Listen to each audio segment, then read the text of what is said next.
Hello friends, welcome to the new video number 3 in the series of learning fundamental analysis. Um, in the last video, we have uh, discussed till profit after tax. If you can recollect, and people who have not seen my previous video, then I will refer him or her to listen the entire video, go through the entire video. That will help you quite a lot. So it is profit after tax जहां पे हम लोग छोड़ा था that was profit after tax. तो without going to next or any other financial statements, let's say in near term we will move to the balance sheet. So before going to that, I have certain things to show you. ये जो profit and loss statements है इसमें as I already discussed about a few very important concepts like uh, various financial years, quarterly annual results. इसके अलावा half yearly 9 months results भी separately companies mention किया करता है. And we as an analyst also we do it. We also track for certain companies, especially जहाँ पे हम लोगों का जो मॉडल्स वगैरह होता है वहाँ पे like we try to understand how the half yearly numbers are doing, or let's say how 9 months numbers are doing. तो वो हम लोगों को एक फुल ईयर का प्रोजेक्शन करने में आसानी, मतलब उसके कारण आसानी होती है. ठीक है. तो let's say we are at H1, at the end of H1, मतलब फर्स्ट हाफ कंप्लीट हुआ and we have to project end of the year. तो नेचुरली क्या होगा, सितंबर अक्टूबर के बाद आप फुल ईयर का जो एजम्पशंस ले रहे हो उसका एक गाइडेंस मिल जाता है. ठीक है, हाउ वाज फर्स्ट हाफ. ठीक है, उससे आपके समझ में आएगा कि फर्स्ट हाफ मैनेजमेंट टारगेट दे रहा था 100 करोड़ करने का, तो फर्स्ट हाफ में it must make around 50 CR. अब फर्स्ट हाफ में कंपनीज एक्सीड कर गया, companies fail to meet the minimum requirement, तो 50 करोड़ से काफी नीचे है, तो accordingly you can make the changes in your projection. इसीलिए ये सारा चीजें काफी जरूरी है. मतलब having a regular monitoring, regular means at a regular interval, like the way company, like at the moment company gives its result, declares its result, we also need to be very active. ठीक है. तो ये quarterly, full year, 9 month, सारा चीज हम लोग के लिए काफी काफी इंपॉर्टेंट होता है. एक एक time as I said, like full year का 100 CR है तो हाफ ईयर का 50 CR होना चाहिए, मगर ये सारे कंपनीज के लिए नहीं होता है. You have to understand there are seasonal impact. ठीक है, सीजनैलिटी इफेक्ट. एग्जाम्पल लेता है कंज्यूमर ड्यूरेबल्स. आप एसी का बिजनेस में हो तो नेचुरली यू कांट एक्सपेक्ट कि योर सेकेंड हाफ, मतलब दिसंबर और March quarter will be, no sorry, December quarter will be the best quarter, like will be a better good quarter. आप ऐसा पकड़ नहीं सकते. दिसंबर क्वार्टर में आपका सेल्स कहाँ से आता है, आप कुछ एक्स्ट्रा डिस्काउंट देते हो, then people go for it. That is the way how they manage the December quarter. तो the best quarter is March quarter, क्योंकि बस it is summer is going to on set. तो उस time like consumers are intended to purchase ACs for upcoming summer. ठीक है, जून तो summer का ही हो गया, तो वो तो बेस्ट सीजन होता है. उसके बाद समर कूल ऑफ करना चालू करता है, मॉनसून कम्स इन. तो आपका अक्टूबर क्वार्टर, सॉरी, आपका यस, अक्टूबर क्वार्टर और दिसंबर क्वार्टर उतना अच्छा क्वार्टर नहीं होता है कंज्यूमर गुड्स, कंज्यूमर ड्यूरेबल्स के लिए. सीमेंट कंपनी ले लो, monsoon is the weak season. तो हमेशा आप ऐसा नहीं सोच सकते हो कि भाई H1 इक्वल टू H2. ऐसा मैक्सिमम टाइम नहीं होता है. There are seasonal impacts. आप एग्रीकल्चर कंपनीज ले लो. Agriculture companies, there are two parts in the entire season. One is kharif, मतलब entire crops. One is kharif, another one is rabi. Kharif किसको बोला जाता है, जो आपका समर में जो सोइंग होता है, दैट इज मतलब जो क्रॉप्स आता है समर में, जिसका सोइंग समर में होता है, फिर आपका हार्वेस्टिंग भी होता है समर में, या समर के बाद भी होता होगा। तो मैक्सिमम वो उस दौरान ही होता है, 6 मंथ्स के ड्यूरेशन में ही होता है। तो ऑल दोज आर खरीफ। आप पैडी ले लो, आप कॉटन कॉटन ले लो, आप मेज ले लो, जो भी ले लो, वो सारा खरीफ सीजन प्रोडक्ट है। और रवि में क्या बचा है? रवि में, हाँ आप बोल सकते हो पैडी तो मतलब रवि में भी होता है, मगर उसका मतलब there is certain category of crop और सर्टेन कैटेगरी ऑफ पैडी जो विंटर में होता है, that is a very small relative to like whatever comes in kharif, right. तो उसका कंट्रीब्यूशन काफी कम होता है नेचुरली। आपका H2 में क्या होता है, मतलब वो जो विंटर विंटर में आता है मेनली वेजिटेबल्स, ठीक है। तो दोज आर ऑल रवि। कुछ क्रॉप्स हो सकता है इधर उधर आता होगा, मगर मैक्सिमम जो क्रॉप्स है दैट कम्स इन खरीफ। जो आपका इकोनॉमी क्रॉप्स वगैरह है सारा खरीफ का प्रोडक्ट है।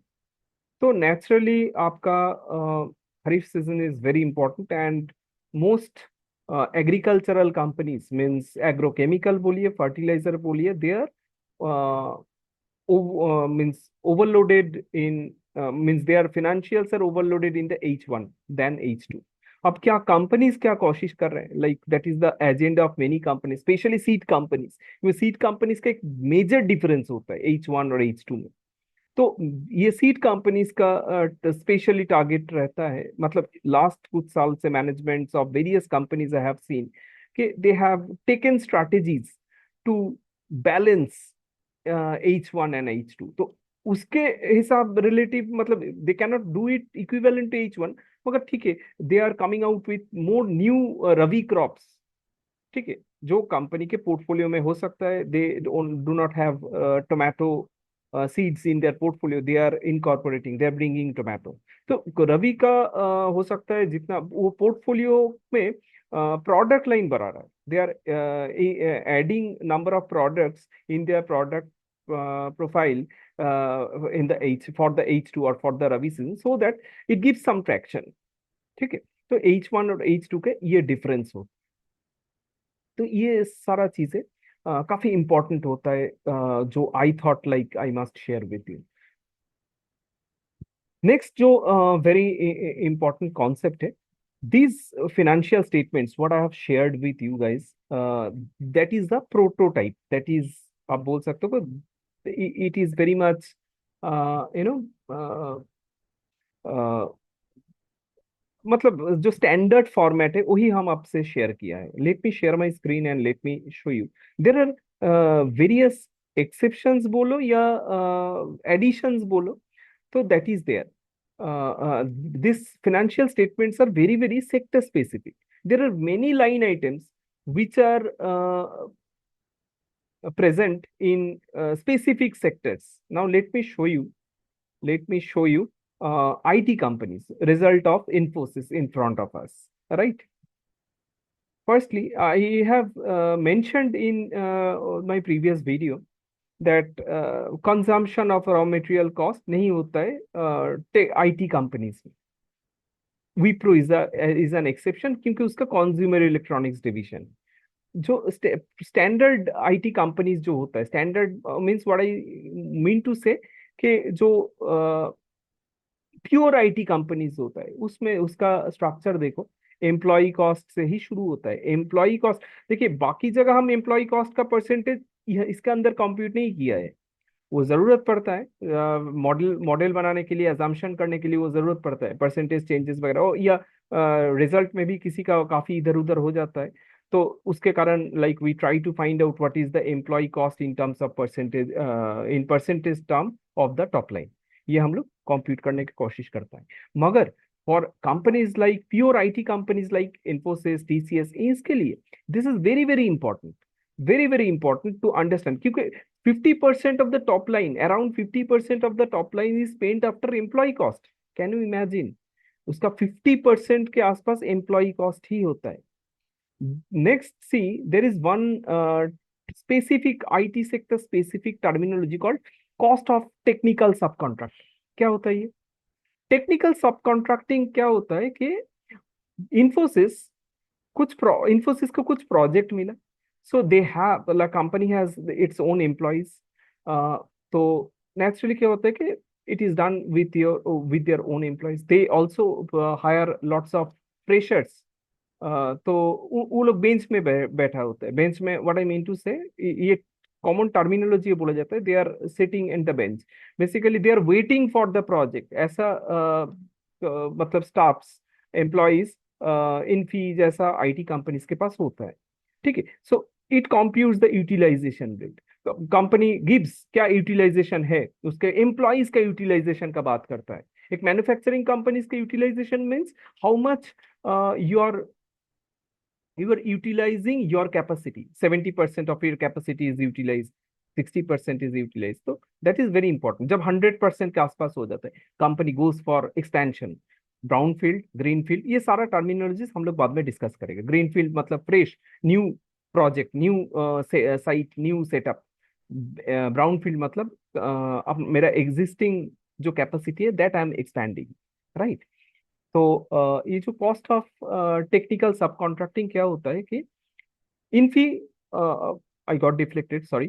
तो इन्फी क्या करता है, उसका जो एम्प्लॉयज है उसको यूटिलाइज करके हमेशा सारा प्रोजेक्ट करना पॉसिबल नहीं होता। तो what Infy does, Infy gives सब some small companies, they are vendors to make certain part of the project, ठीक है, certain part of the project, so that is called technical सब contracting.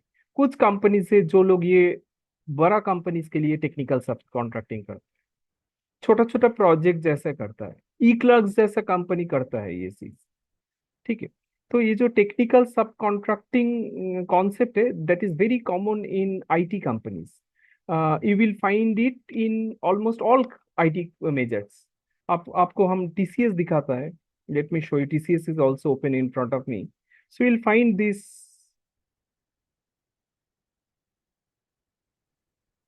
somehow is this data is missing here, but I guess they also report the same, yes, that is missing here, no issue। चलिए वापस चलते हैं। तो cost of technical सब contracting is reported by the company for IT measures. अब recently companies have taken strategies, management has taken strategies for last 2 years, हम लोग ये देखने को मिल रहा है, they are reducing their subcontracting expenses, मतलब वो लोग बाहर कम दे रहा है, they are trying to utilize their employees more। इससे क्या हो रहा है कि कंपनी, पहले क्या हो रहा था, आप you are giving your technical सब contracting a big chunk of your project, simultaneously your part of your uh, uh, employees are sitting dull, utilization is low. So now companies are, management has taken this strategy to utilize their employees. They're making a proper HR planning so that they can utilize their employees at the like at the highest level। तो उसका utilisation भी बढ़ रहा है और natural technical सब contracting का खर्चा भी कम हो रहा है। ठीक है, that is always positive for the profitability. ये तो आपको समझ में ही आ रहा होगा, क्योंकि कॉस्ट ऑफ सब कॉन्ट्रैक्टिंग मतलब दैट इज अ कॉस्ट, आपका खर्चा हो रहा है, right. I hope you understand. उसके बाद देखिए, ये company separately travel expenses report कर रहा है, पर मैक्सिमम कंपनीज क्या करता है, ये जो ट्रैवल एक्सपेंसेस है they like report it with in the other expenses. जितना मैन्युफैक्चरिंग कंपनी, कोई रिपोर्ट नहीं करता ट्रैवल एक्सपेंसेस को separately, so all of them report it with in the other expenses पर, ठीक है। Cost of software package, communication expenses, all these are part of other expenses, but Infosys reports it separately। Consultancy and professional charges, हाँ, इनको भी लेना पड़ता है consultancy, और अदर एक्सपेंसेस में अलग कुछ लाइन आइटम्स होगा, तो कुल मिला के ये इन्फी का स्ट्रक्चर है। तो this is different from what we have seen in vaults, right. तो मतलब काफी सेक्टर स्पेसिफिक है, ये लाइन आइटम्स काफी सेक्टर स्पेसिफिक है। अब देखिए, I was referring this cost of technical सब contracting. Let me show you कुछ और एक टर्मिनोलॉजी है, बोलता है कॉस्ट ऑफ जॉब वर्क और एक्सपेंसेस टुवर्ड्स जॉब वर्क, जो भी आप बोल। तो जॉब वर्क क्या होता है? जॉब वर्क कौन से कंपनीज में देखने को मिलता है? Job work is basically, let's say hosiery companies में बहुत देखने को मिलता है। फिर मान लीजिए कि टेक्निकल टेक्सटाइल कंपनीज में देखने को मिलता है। क्या होता है ये जॉब वर्क? कंपनीज जो स्टिचिंग वगैरह करता है, मतलब स्टिचिंग मतलब आप फैब्रिक लेके स्टिच कर रहे हो, तो वो लोग, those companies actually give it to the outside like give certain part of the entire task to outsiders। outsiders मतलब जो थर्ड पार्टी है, उनके बिहाफ में जो वेंडर्स काम करते हैं उन लोगों को दे देता है। So this is job contract. मतलब ये पार्ट, एक एक जब एक मान लीजिए कि एक सेफ्टी गारमेंट बन रहा है, एक सेफ्टी गारमेंट बन रहा है, मतलब एक सेफ्टी गारमेंट पे कुछ भी हो सकता है, जैसे वेरेबल्स हो सकता है, जो सेफ्टी जैकेट्स आप देखोगे कंस्ट्रक्शन साइट्स में लोग पहनते हैं। सो दोज आर वेरेबल्स, ठीक है। तो उसके अलावा जीन्स होता है, that is also a part of safety garments. तो वो जो जीन्स होता है, अब let me tell you in this way, jeans is very common, तो सबके समझ में आएगा। जीन्स का फैब्रिक आता है। अब इसका काफी सारा पार्ट्स है।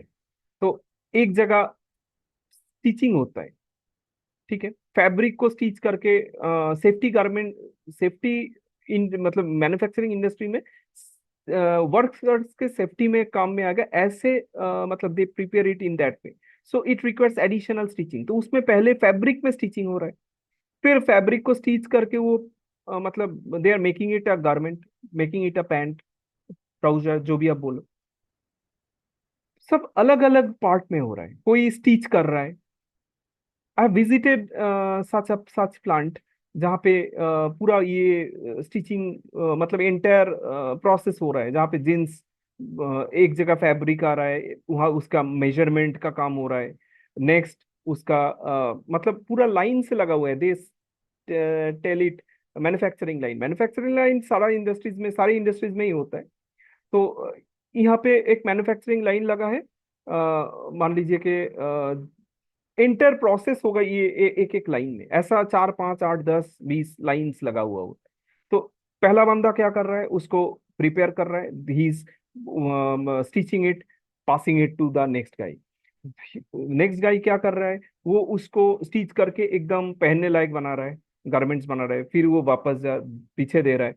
Next next person who is sitting behind him, वो क्या कर रहा है, वो उसमें बटन्स ऐड कर रहा है। There is a machine, press machine, jeans का जो ऊपर का जो बड़ा वाला बटन है, प्रेस मशीन में डाल के उसमें मतलब उसमें स्टिच कर रहा है। नेक्स्ट पीछे वो बाकी को मतलब पीछे जो बैठा है उसको दे रहा है। तो वो जाके उसका काम है पूरा चेक करना कि कहीं पे कुछ मिस ना हो गया। अगर मिस हो गया, कहीं पे कुछ डिफेक्ट है, तो वो वापस उसको, वो कुछ नहीं करेगा, he has the responsibility to monitor the whole task, मतलब वो ठीक से हुआ है क्या, क्योंकि ये कंपनी के प्रेस्टीज का बात है, ठीक है। मतलब there must not be any defect. तो ही एंश्योर्स के देयर इज नो डिफेक्ट। अगर कुछ है, then he sends it back to the first. तो ऐसे इंटर एक चेन घूमता है। तो ये जो काम, वो उसका एक, जैसे हम बोला कि मान लीजिए कि ये जो बटन प्रेस कर रहा है, तो वो वाला काम वो बाहर दे सकता है, या स्टिच कर रहा है, वो वाला काम वो बाहर दे सकता है, राइट। तो वो जो बाहर दे रहा है, एक part of the entire job, it is called job contracting. This is like सब कॉन्ट्रैक्ट। जैसे हम एक आईटी कंपनीज के एक टोटल प्रोजेक्ट का एक पार्ट बाहर कोई वेंडर को दिया है, वैसे एक एंटायर जीन्स बनाने का, जीन्स पैंट बनाने का जो मतलब 4 स्टेप्स, उसमें एक पार्ट वो बाहर किसी को दे ही सकता है। स्टिचिंग बोलो या वो बटन प्रेसिंग बटन बोलो, कुछ भी एक बाहर दे सकता है, ठीक है। तो ये बहुत देखा जाता है होशियरी कंपनीज में। फिर जैसे हम बोला कि टेक्निकल टेक्सटाइल कंपनीज, जो लोग वो सेफ्टी गियर्स बनाता है, हेलमेट में, हेलमेट तो पार्ट पार्ट में बनता है, उसका मोल्ड है, कंपनी क्या करता है कि मोल्ड अपन खुद बना के जॉब कॉन्ट्रैक्ट में बाहर दे देता है। फिर जॉब कॉन्ट्रैक्ट जो लेता है उसके जो स्टाफ्स होता है they are also trained. Trained मतलब कंपनी अपने मुताबिक उसको ट्रेन करता है। ठीक है। तो जो मेन कंपनी है वो अपने जॉब कॉन्ट्रैक्ट जिसको देते हैं उसके एम्प्लॉयज को ट्रेन करके दे देता है। They make it. तो वो काफी सस्ता में होता है क्योंकि they are not full time staff. कि वो सस्ता पड़ता है मतलब you you you need not to bear. You are giving a bulk amount. तो आपका और कोई रिस्पॉन्सिबिलिटी नहीं। ये छोटा जो काम है, छोटा काम in the sense I am trying to say, ये जो small piece of work, that is मतलब बड़ा छोटा उस सेंस में नहीं बोल रहा है, don't take it in that way. तो ये जो अब small part of the work जो like they can give it outside, तो ये जॉब कॉन्ट्रैक्ट होता है। राइट। तो वो अनस्किल्ड लेबर भी कर सकता है या सेमी स्किल्ड लेबर कर सकता है। तो क्या है कि company does not take the burden of having employees on board. तो उससे क्या हो रहा है कि आपका काफी ज्यादा जो एक्सपेंसेस है, कॉस्ट टू कंपनी, वो कम हो जाता है।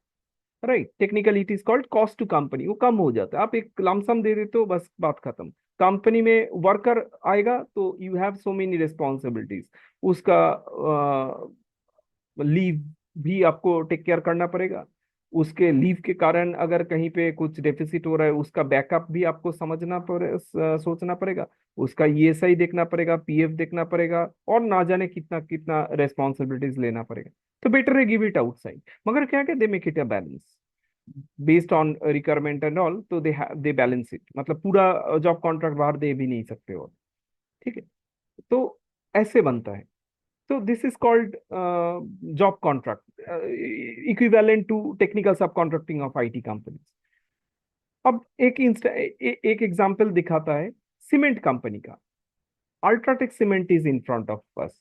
देखिए, कंजम्पशन ऑफ रॉ मटेरियल तो ठीक है, वो तो आप लोग समझते हैं। यहाँ देखिए power and fuel, they report it separately because this amount is very significant. आप देखो, मार्च 24 में if we compute it here, power and fuel cost is the percent of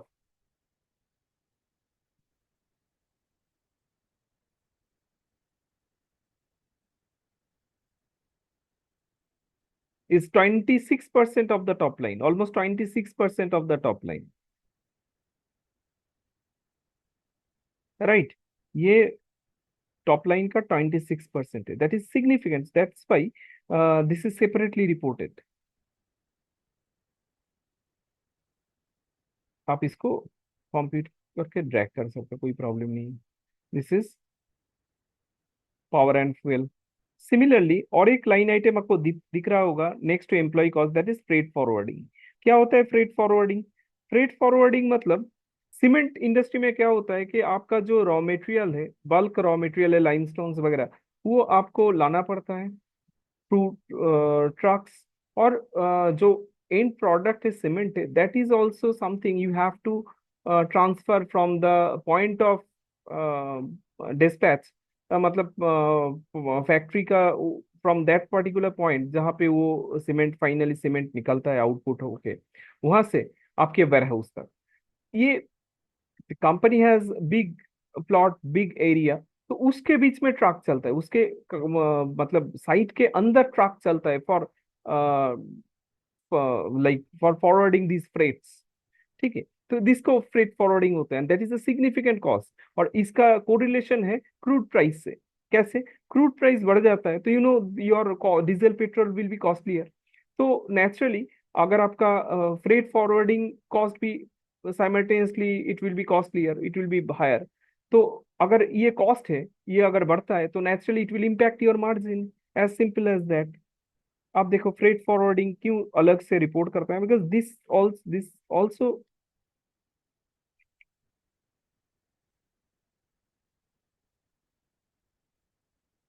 let me compute.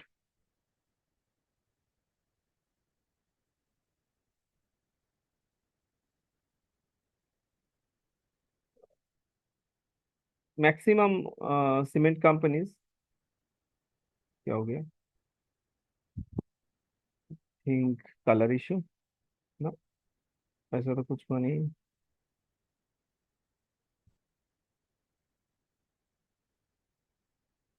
Access करने नहीं दे रहा है। ठीक है, let me try one second. अच्छा, तेरा सब इश्यूज।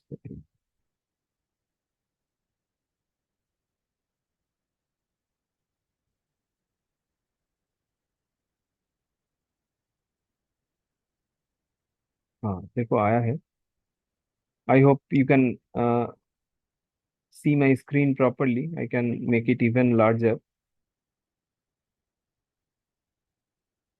So देखो, this cost is also significant, around 20 to 23% of the top line. So that is why they report it separately. तो ये दो मिला के it is 49% in FY24. इससे पहले ज्यादा ही था।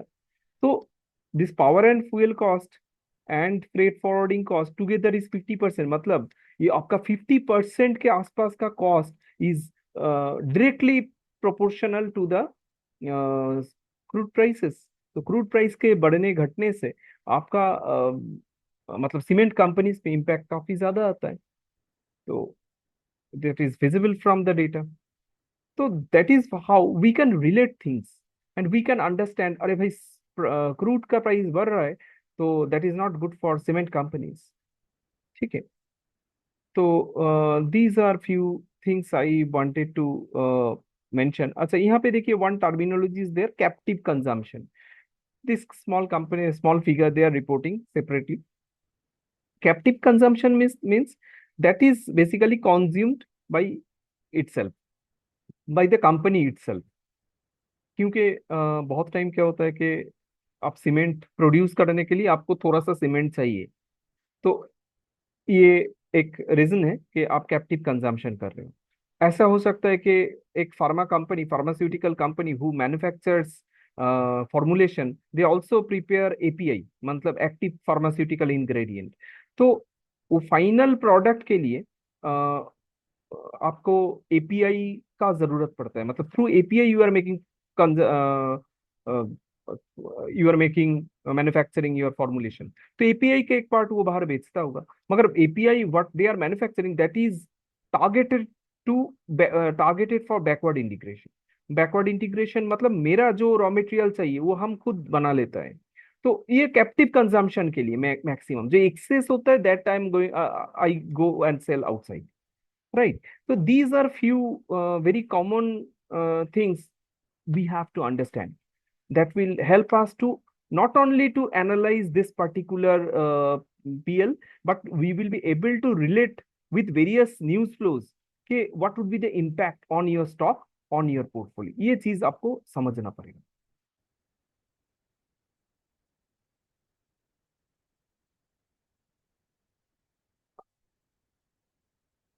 Let me see if I can give you something more related to this।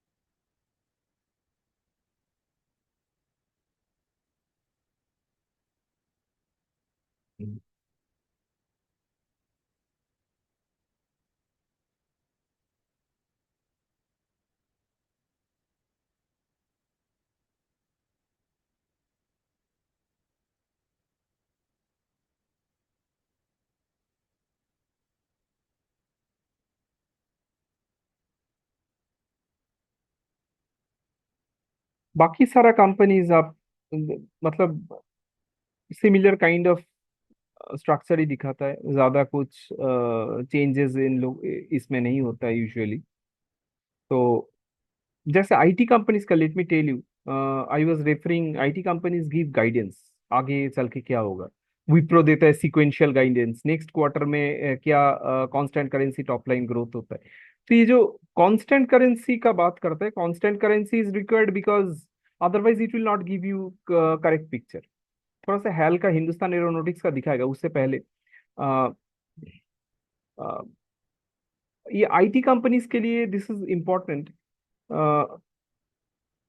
क्या होता है कि constant currency, Infosys, let's take in this way, Infosys is an Indian company, right? So whatever they are reporting to the Indian authority, that is in IMF, but their revenue, whatever the revenue they earn, 90% of the revenue, or maybe 95%, 96% is in international, any other currency, maybe dollar, maybe euro, maybe a combination of dollar and euro. IT companies का maximum, सिर्फ IT companies नहीं है, there are a lot more companies who have more exposure in the international business. तो they earn in dollar term, right? They earn in dollar term. तो उसका जो direct dollar में income है, that also they report, but we have nothing to do with that. अब क्या होता है कि मुझे समझना पड़ेगा कि how much top line they are earning, but that must not be inflated due to the fall in the currency. अब क्या होता है कि if the company is earning in dollar, और डॉलर को आप इंडियन रुपी में कन्वर्ट कर रहे हो, और now if Indian rupee is getting cheaper relative to dollar, यानी कि डॉलर अगर एप्रिशिएट कर रहा है, रुपी अगर डिप्रिशिएट कर रहा है, that is always positive for IT companies, foreign like companies who have, means for all export companies, export driven companies. तो नेचुरली क्या हो रहा है कि मान लो कि आप जब आज आज के डेट में 83 रुपीज पर डॉलर चल रहा है, $1 इक्वल टू 83 रुपीज. आप आज के डेट में यूएस में बिजनेस कर रहे हो, ठीक है? तो कल जाके ये 83 का 90 हो गया, तो नेचुरली क्या होगा कि ये तो रुपी डेप्रिशिएट कर रहा है, डॉलर एप्रिशिएट कर रहा है, दैट इज वाई 83 बिकम्स 90. और उससे IT फॉरेन कंपनीज को क्या हो रहा है, this is for layman, companies who have foreign exposure, उसको क्या हो रहा है, वो 83, वो एक्चुअली अर्न किया तो $1, आज भी वो $1 83 में अर्न कर रहा है, एक साल बाद भी वो $1 ही अर्न कर रहा है, 80, मगर आज 83 रुपीज आ रहा है उसके घर में, एक्चुअली आफ्टर करेंसी कन्वर्शन. कल उससे 90 रुपीज आएगा, ठीक है? तो that is always positive for IT companies, अगर वो अप्रिशिएट कर रहा है तो उसका टॉप लाइन बढ़ रहा है. मगर is it the correct way to look at the business? No. Why not? Because that income is not from the core business. तो उसे उसको उसके बिजनेस में क्या बेनिफिट हो रहा है? This is something which is not controllable by the management, और not controllable by any one, any company. वो अगर बढ़ रहा है तो बढ़ रहा है, अगर घट रहा है तो what IT they will start losing money in that case. So that will not give you the correct picture. तो हमको क्या करना पड़ेगा? हमको समझना पड़ेगा उसका बिजनेस कैसा चल रहा है. We have to be more a business analyst than anything else. तो हमको बिजनेस समझना पड़ेगा. Is the income coming from business? तो is the growth coming from business? Right? अब जब एक मैन्युफैक्चरिंग कंपनी लोगे, तो लेट मी राइट इट, ये थोड़ा आपके लिए आसान होगा. अच्छा, let me write it in this way, in an Excel, that would be better. Let me show you. आप मान लो कि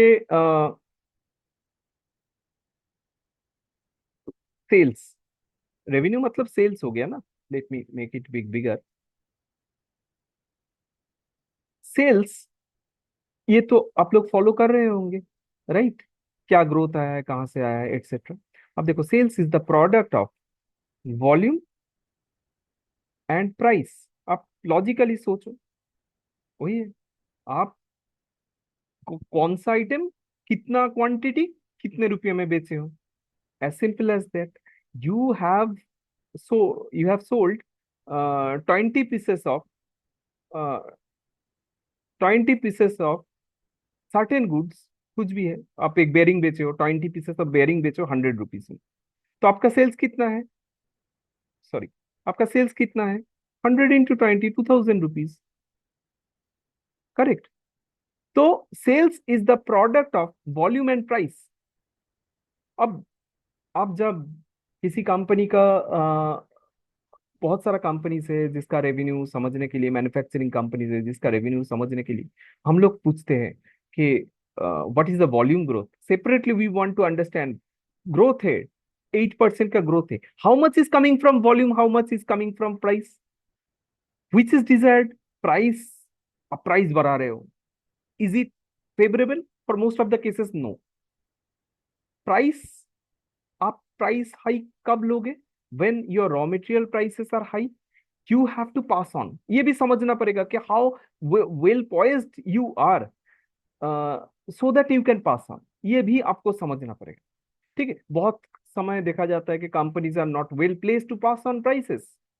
आप होशियारी कंपनीज को ले लो, hosiery companies are not well poised to pass on prices. मतलब रॉ मटेरियल कॉस्ट बढ़ रहा है, they can not pass on prices, वो आउटपुट का कॉस्ट बढ़ा नहीं सकता है, क्योंकि इट्स अ वेरी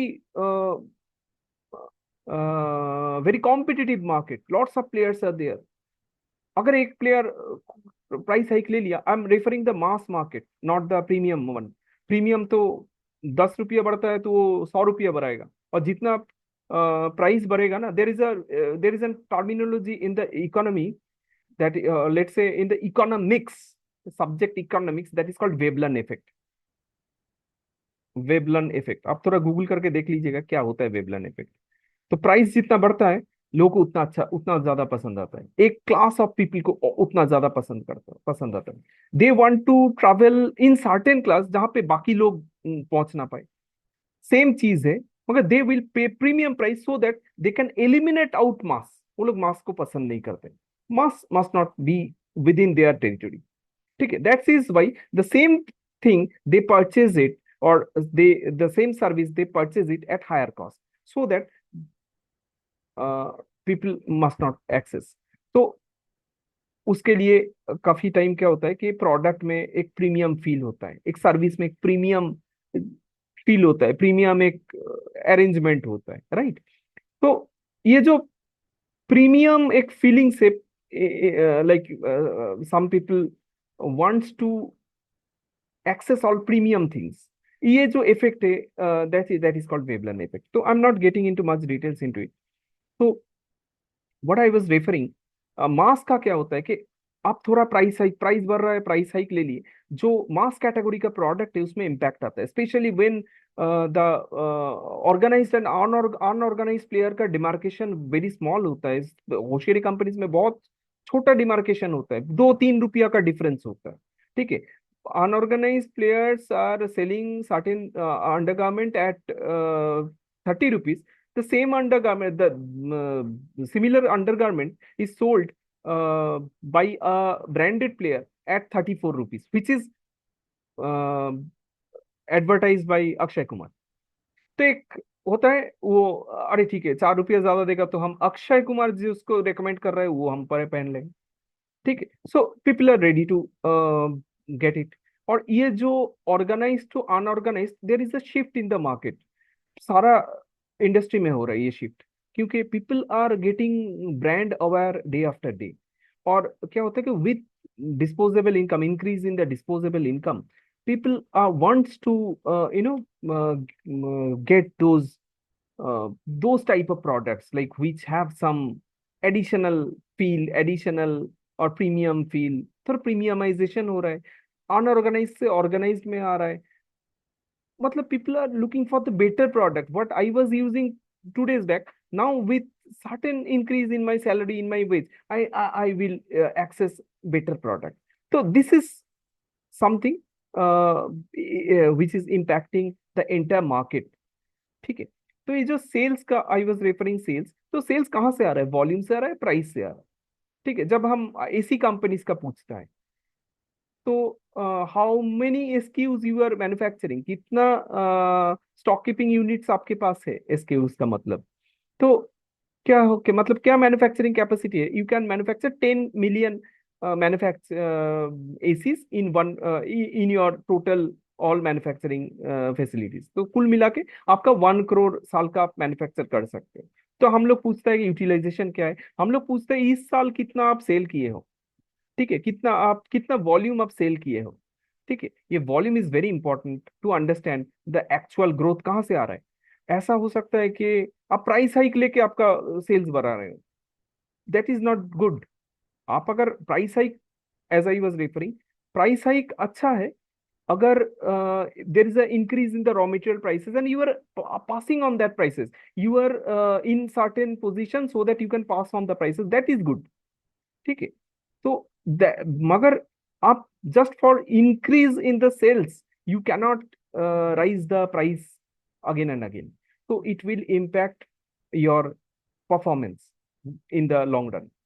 तो ये थोड़ा चीज समझना पड़ेगा, प्राइस हाइक भी लिया है तो क्यों लिया है, ठीक है, पूरा इंडस्ट्री एक साथ ले रहा है तो कोई प्रॉब्लम नहीं है, एक कंपनी ले रहा है, अगर ये प्रीमियम सेगमेंट को सर्व करता है that is different, mass segment को सर्व करता है, सेमी प्रीमियम को सर्व करता है, विल हैव डिफरेंट इम्पैक्ट, वो सारा चीजें समझना पड़ेगा, एक एक छोटा छोटा चीजें, इसका एक मेजर इम्पैक्ट स्टॉक प्राइसेस में होता है, ठीक है, ये चीजें समझना पड़ेगा।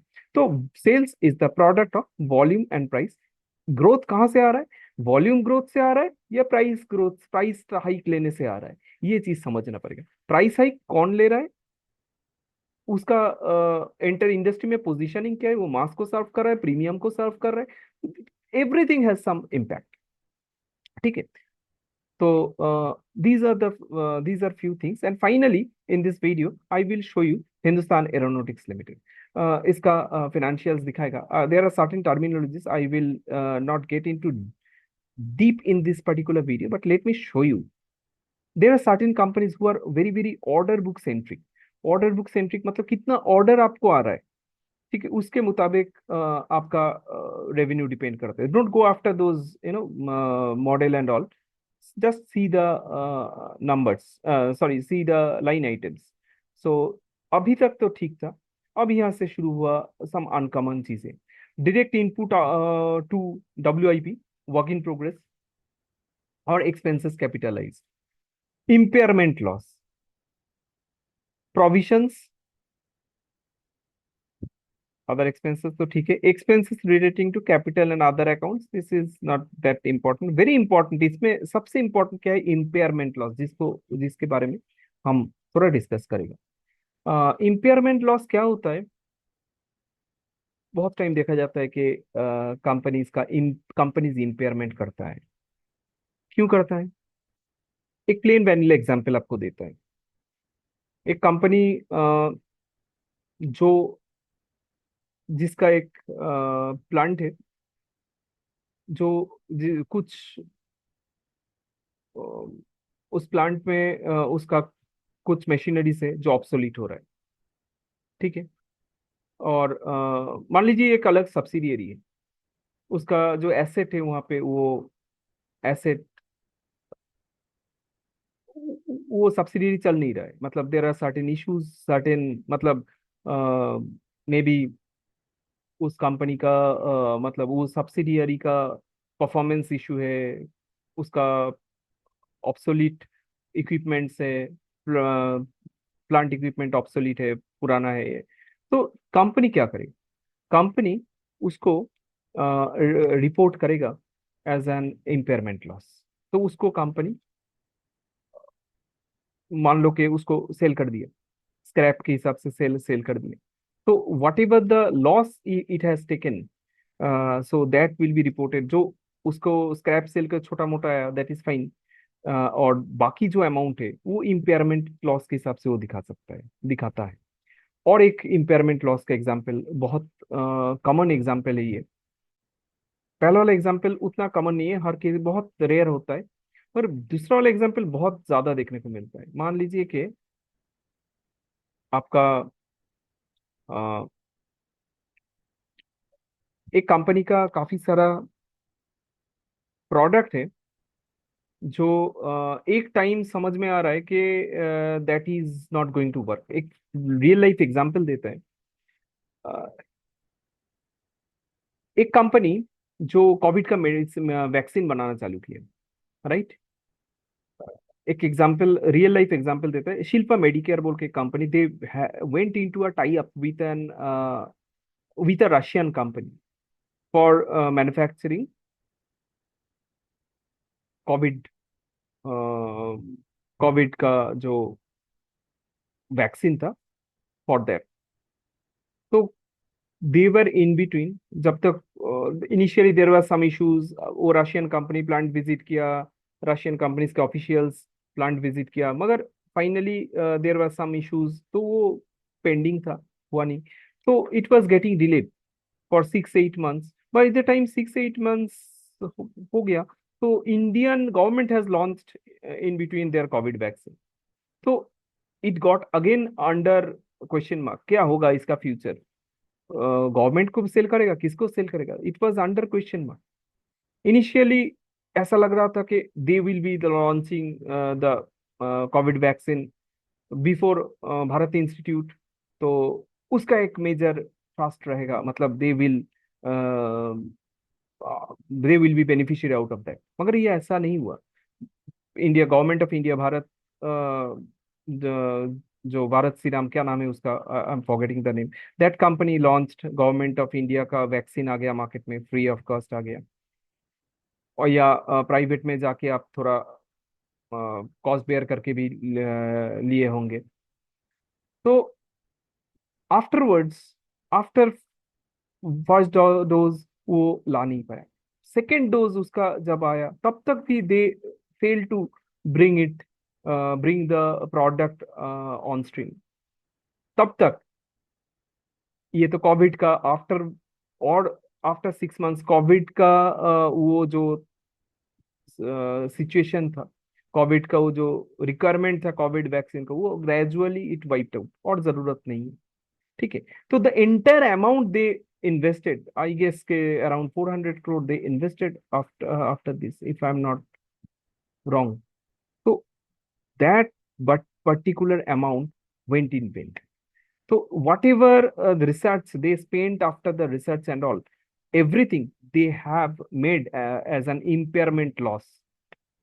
तो ये कंपनी शायद एक्सेप्शनल लॉस के हिसाब से दिखाया था, मगर that is basically an impairment loss. ठीक है, they impaired all of the research efforts they did. तो ऐसा बहुत सारे कंपनीज का होता है, किसका प्रोडक्ट के लिए होता है, किसका प्लांट्स के लिए होता है, किसका इंटेलेक्चुअल कैपिटल प्रोडक्ट्स के लिए होता है, मतलब इंटेंजिबल एसेट्स के लिए होता है। तो इम्पेयरमेंट ज्यादा से ज्यादा एसेट के साथ आता है, चाहे वो आपका फिक्स्ड, चाहे वो आपका फिक्स्ड एसेट हो या इंटेंजिबल एसेट। ठीक है, my first example was tangible asset, second example was intangible asset. तो ये चीजें थोड़ा समझना पड़ेगा। वो चलते चलते I will keep on telling so many terminology, so many things, so that you will also get to know, देख के आपके समझ में आ जाएगा क्या हो रहा है एक्चुअल। ठीक है, keep on watching, I hope I will be sharing you very important concepts going forward also. So hope you have enjoyed your video, and you will get lots of food for thought from my videos as well. So please don't forget to subscribe my channel, and